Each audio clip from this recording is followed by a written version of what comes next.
The summary of The Essential Drucker, brought to you by Click-Through College. The Essential Drucker, by Peter F. Drucker, is an anthology that compiles the timeless wisdom of one of the most revered management thinkers of our time. With a career spanning over 60 years, Drucker's writings on management, individuals, society, and the economy have profoundly influenced the corporate world. Chapter 1. The Management Challenge for the 21st Century. Drucker begins by offering an overview of the management challenges for the 21st century, significantly impacted by the rise of globalization and the knowledge economy.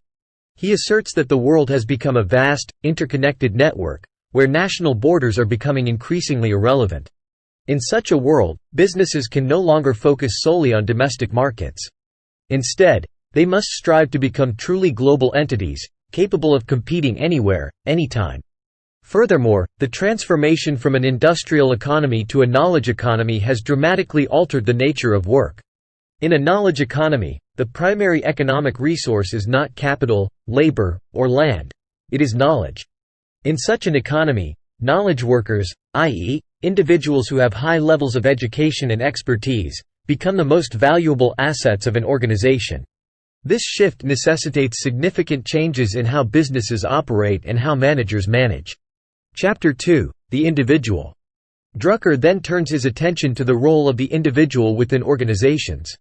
In the context of a knowledge economy, individuals have become more autonomous and responsible. They are no longer cogs in a machine. Instead, they are vital contributors to the value creation process. Therefore, traditional command and control management styles are ineffective. Managers must now adopt a more inclusive approach, fostering an environment that allows knowledge workers to contribute to the best of their abilities.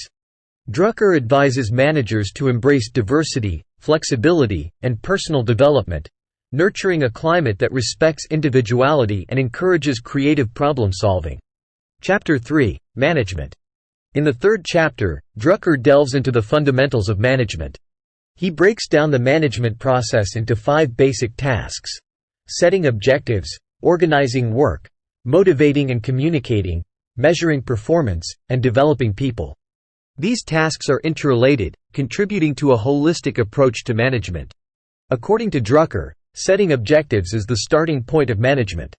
Objectives define what an organization is, what it does, and what it should be doing. Once objectives are set, managers must then organize work to achieve these objectives.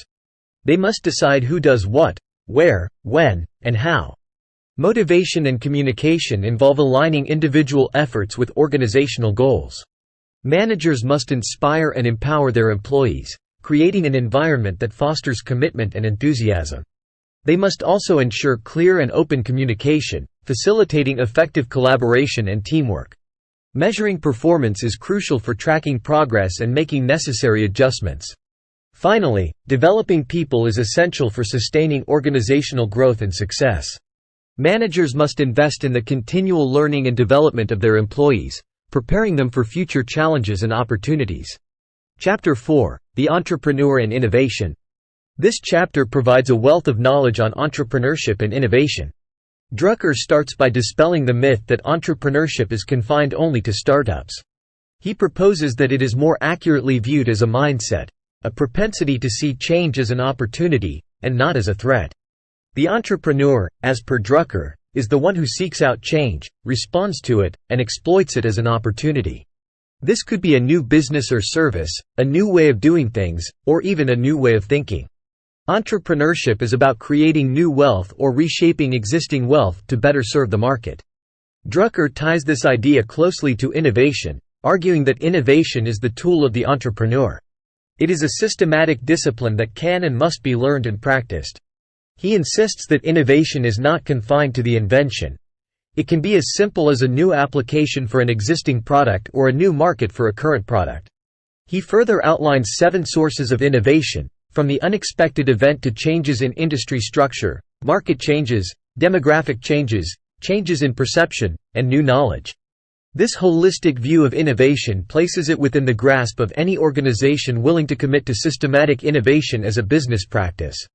Chapter 5. The Effective Executive. The 5th chapter explores the concept of the effective executive. This is not necessarily a person holding a significant authoritative position but is someone who effectively gets the right things done.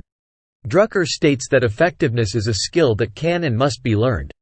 The 5 habits of an effective executive, as identified by Drucker, are managing time effectively, focusing on outward contribution, building on strengths, setting the right priorities, and making effective decisions. Managing time effectively involves cutting out unproductive activities and focusing on activities that genuinely contribute to an organization's goals. Drucker suggests that executives should consistently ask themselves, "What can I contribute?" This outward focus ensures that they direct their efforts towards achieving organizational objectives. Building on strengths entails focusing on what you do well and where you can make a significant contribution. It also involves leveraging the strengths of your team and your organization. Drucker emphasizes the importance of setting the right priorities and making effective decisions. He advises executives to concentrate on a few key areas where superior performance will produce outstanding results. Chapter 6: The Nonprofit Leader. Drucker brings his wealth of management insight to bear on the nonprofit sector in Chapter 6. Recognizing the important role nonprofit organizations play in society, Drucker focuses on the unique challenges these organizations face. A key insight in this chapter is the mission-driven nature of nonprofits. Here, Drucker emphasizes the importance of mission articulation for nonprofit organizations. The mission gives direction and purpose, providing the standard against which everything is measured. One of the major challenges in nonprofits is mobilizing and managing volunteers, who Drucker describes as unpaid staff. He argues that volunteers need to be managed as carefully, if not more so, than paid staff. Drucker also deals with the leadership role in nonprofit organizations, highlighting the fact that leadership in the nonprofit sector is about much more than doing good. It requires specific management skills and a clear understanding of the organization's mission and goals. Nonprofit leaders need to be able to build relationships, mobilize resources, and inspire commitment among diverse stakeholders. They also need to develop appropriate performance measures, recognizing that their bottom line is mission achievement rather than financial profit. He ends the chapter by emphasizing the importance of strategic planning in the nonprofit sector, underlining the need for nonprofit organizations to be as professionally managed and as focused on their mission as any well-run business. Chapter 7: The Society. In Chapter 7, Drucker examines the role of businesses within society. He firmly believes that businesses have a social responsibility to contribute to the public good. This responsibility goes beyond generating profits for shareholders. It involves creating jobs, promoting economic growth, acting ethically, and contributing to community development. He also argues that organizations have a responsibility to their employees, customers, suppliers, and the communities in which they operate. This broadened perspective on corporate social responsibility reflects Drucker's deep understanding of the interdependence between businesses and society. Chapter 8: The Economy. The final chapter of the book deals with broader macroeconomic issues. Here, Drucker discusses the implications of the global, knowledge-driven economy. He emphasizes that in a rapidly changing world, continuous learning and adaptability are crucial for survival and success. Drucker concludes the book by suggesting that the greatest challenge of the knowledge economy is managing oneself. In the face of constant change and uncertainty, individuals must take responsibility for their learning and development, continually reassessing their skills and abilities and adapting to new realities. The Essential Drucker is a treasure trove of insights for anyone interested in understanding the principles of management. The book is as much a reflection on the nature of the corporation and the social implications of management as it is a practical guide for managers in organizations. What sets Drucker's work apart is his ability to distill complex ideas into clear, actionable guidance.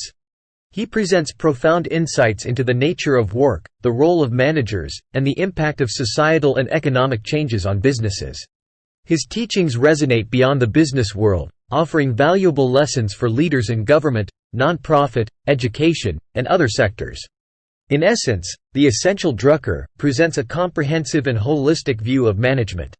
It not only details the nuts and bolts of the discipline but also explores its broader impact on individuals, organizations, society, and the global economy. This rich blend of theory and practice, combined with Drucker's profound understanding of the human dimension of management, makes the book a timeless classic in the field. The summary of The Essential Drucker.